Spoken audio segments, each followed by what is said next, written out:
Hello friends, मैं प्रवीण अकेला एक बार फिर से अपने चैनल लेट्स लर्न पे आप लोगों का हार्दिक स्वागत करता हूँ। दोस्तों, आज एक बार फिर नए वीडियो के साथ आपके सामने उपस्थित हूँ। आज का हमारा वीडियो सीटेट एग्ज़ाम से संबंधित है। देखिए, आज का जो ये वीडियो है सीडीपी यानी चाइल्ड डेवलपमेंट पेडालॉजी जो 30 नंबर का आता है सीटेट में, उसमें एक टॉपिक है इंडिविजुअल डिफरेंसेस, व्यक्तिगत विभिन्नता। इस वीडियो में इस टॉपिक पे हमने चर्चा की है। तो चलिए वीडियो शुरू करते हैं। देखिए, इंडिविजुअल डिफरेंसेस यानी व्यक्तिगत विभिन्नता। व्यक्तिगत विभिन्नता होती क्या है? देखिए, हम सभी लोग जानते हैं, जैसे हमारे घर में ही मान लीजिए कि 5-6 सदस्य हैं, तो 5-6 सदस्यों का दिमाग, विचार, रहन सहन मतलब कुछ ना कुछ अंतर आ जाता है। ठीक है, उसी प्रकार इस संसार में जितने भी लोग हैं या विद्यालय में जितने भी विद्यार्थी आते हैं, सारे विद्यार्थियों का सोच, क्षमता, रुचि, अभिरुचि, बुद्धि, लब्धि ये सब अलग अलग होते हैं। तो अलग अलग होने के कारण ही हमें टीचिंग मेथड में अलग अलग टेक्निक्स का प्रयोग करना पड़ता है। तो इसी को समझने के लिए हमने आज का ये टॉपिक चुना है, जो इंडिविजुअल डिफरेंसेस हैं। देखिए, हम जानते हैं कि एक अध्यापक यदि कक्षा में कोई शिक्षण कार्यक्रम को कर रहा है, तो उसमें बहुत सारे बच्चे उपस्थित होते हैं। तो बहुत सारे बच्चों का रुचि, अभिरुचि, अभियोग्यता भी अलग अलग होता है। तो इन सबों के आधार पर टीचिंग मेथड का प्रयोग करना होता है।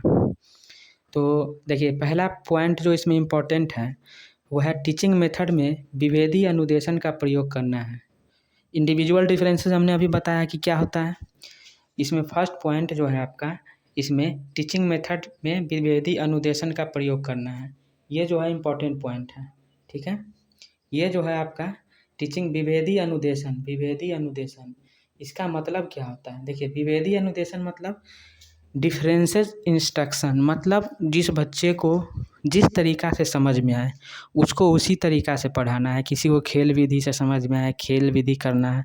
किसी को प्रयोग विधि अच्छा है तो उसके लिए प्रयोग विधि का इस्तेमाल करना है। तो यही इंडिविजुअल डिफरेंसेस में हमको यही चीज़ को जानना है कि किस व्यक्ति को, किस बच्चे को किस मेथड से पढ़ाया जाए ताकि शिक्षण अधिगम की प्रक्रिया जो है प्रभावशाली हो और ज़्यादा प्रभावी हो। तो इसमें अकॉर्डिंग टू चिल्ड्रेन नीड लिखा हुआ है। देखिए, अकॉर्डिंग टू चिल्ड्रेन नीड कहने का मतलब बच्चा का जो नीड होगा उसके नीड के अनुसार हम उसको शिक्षा देंगे। फिर चलिए अगला पॉइंट हम देखते हैं। इसमें आगे पॉइंट है, देखिए, individual variation are common within and across the species. यानी सिर्फ मनुष्य में ही नहीं, इस धरती पर जितने भी प्राणी हैं, सभी प्राणी में, सभी स्पीसीज़ में, सभी प्रजाति में इंडिविजुअल डिफरेंसेस होती है। कहने का मतलब सारे जीवों में विभिन्नता पाई जाती है। फिर दूसरा है variation add the colour and beauty to nature. मतलब देखिए, यही विभिन्नता जो है ना हमारे नेचर में कलर भरता है। मतलब देखिए, मान लीजिए कि यदि अभी हम लोग जो भी मतलब देख रहे हैं, हरा, लाल, पीला, जो भी हमारे सामने उपस्थित है रंग बिरंगा दुनिया, यदि सारा चीज़ एक ही कलर में हो, काला हो अंधेरा अंधेरा, उजला हो पूरा उजला, लाल हो या पीला, किसी एक ही रंग में सारी दुनिया होता, फिर तो दुनिया बेरंग हो जाती। तो ही कहा गया है कि इंडिविजुअल डिफरेंसेस जो है अलग अलग रंगों का समावेश करती है किसी भी जाति व्यक्ति के जीवन में। फिर आगे लिखा है, देखिए, variability is a fact to nature and individual are the no exception to this.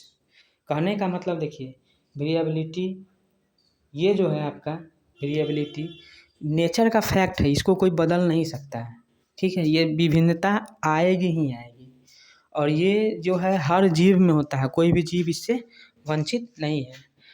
फिर अगला पॉइंट जो है लिखा हुआ है, देखिए, फिर अगला पॉइंट जो है they are vary in terms of physical characteristics such as height, weight, strength, hair colour and so on.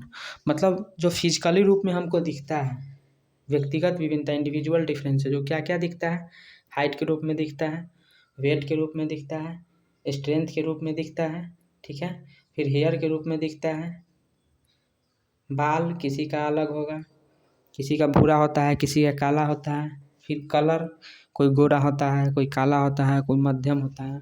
तो इस प्रकार इंडिविजुअल डिफरेंसेस जो है वैरी करता है पर्सन टू पर्सन, ठीक है।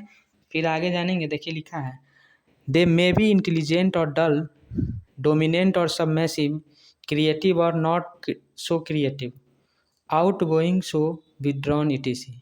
देखिए कहने का मतलब यह हुआ,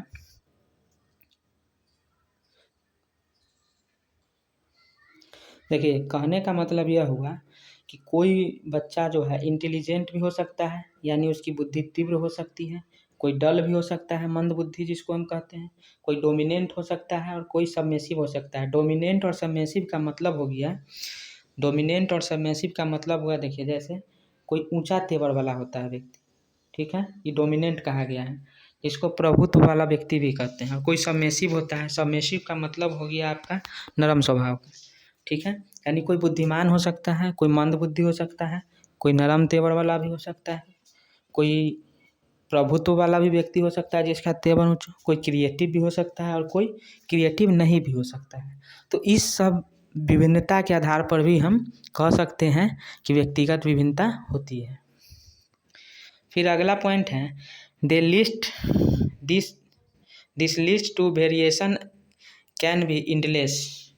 मतलब ये जो है, जब इंडिविजुअल डिफरेंसेस की बात होगी तो जो भी हम बिंदु अभी बताएं, जो भी पॉइंट बताएं, ये वेरिएशन होगा ही होगा, इसको ख़त्म नहीं किया जा सकता है, ठीक है।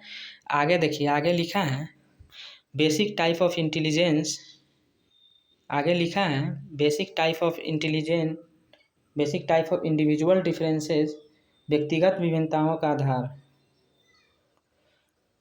मतलब व्यक्तिगत विभिन्नता किस किस आधार पर हम वर्गीकृत कर सकते हैं इसको। तो देखिए एक तो है आपका ही इंटेलिजेंस, यानी बुद्धि के आधार पर इसको वर्गीकृत कर सकते हैं। एप्टीट्यूड यानी अभिवृत्ति के आधार पर हम इसको विभेद कर सकते हैं, अंतर कर सकते हैं इसमें। इंटरेस्ट के आधार पर भी हम कर सकते हैं, पर्सनालिटी के आधार पर कर सकते हैं, वैल्यू के आधार पर कर सकते हैं।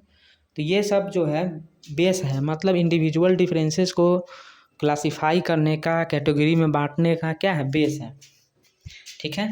फिर आगे जानेंगे, देखिए ग्रुप एजुकेशन में जब इंडिविजुअल डिफरेंसेस की बात आती है, अलग अलग अनुदेशन के द्वारा शिक्षण अधिगम प्रक्रिया को पूर्ण करने की बात आती है, तो जब हम कक्षा में ग्रुप बनाएंगे, जैसे स्टूडेंट का ग्रुप बनाएंगे, तो उसमें क्या होता है, एक होता है होमोजीनियस ग्रुप और एक होता है हेट्रोजीनियस ग्रुप।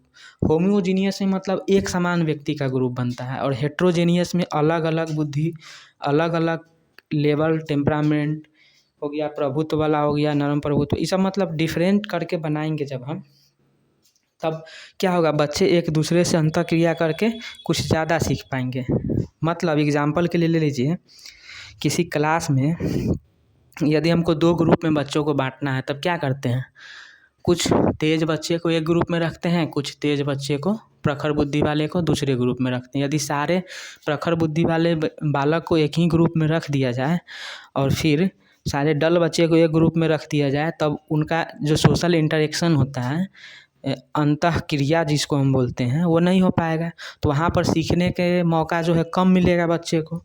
लेकिन वही यदि हम हेट्रोजीनियस ग्रुप बनाएंगे, तब क्या होगा, अलग अलग प्रकार के बच्चों के साथ अंतःक्रिया करेगा बच्चा, तो उसको सीखने का अवसर ज़्यादा उपलब्ध होगा। तो यही है होमोजीनियस और हेट्रोजीनियस। होमो मतलब एक समान, हेट्रो मतलब अलग अलग। तो इसमें लिखा हुआ है ग्रुप एजुकेशन में होमोजीनियस ग्रुप नहीं बनाकर हेट्रोजीनियस ग्रुप पर फोकस किया जाता है, क्योंकि हेट्रोजीनियस ग्रुप में विभिन्न क्षमता वाले बच्चे शामिल होते हैं। देखिए ये होमोजीनियस और ये हेट्रोजीनियस, ये आपको समझ में आ गया। तो जब भी हम ग्रुप बनाएंगे क्लास में, तो इसका विशेष ध्यान रखेंगे।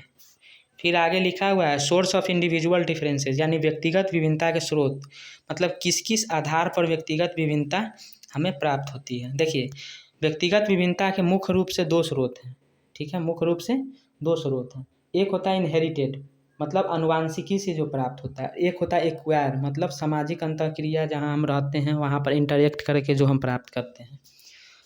तो इसमें हम जानेंगे, देखिए इनहेरिटेड मतलब जो कैरेक्टर पेरेंट से आता है बच्चों में, पेरेंटल कैरेक्टर होता है। जैसे फिजिकल कैरेक्टर हो गया, यदि किसी के माता पिता लंबे हैं तो उनके संतान भी लंबा होगा।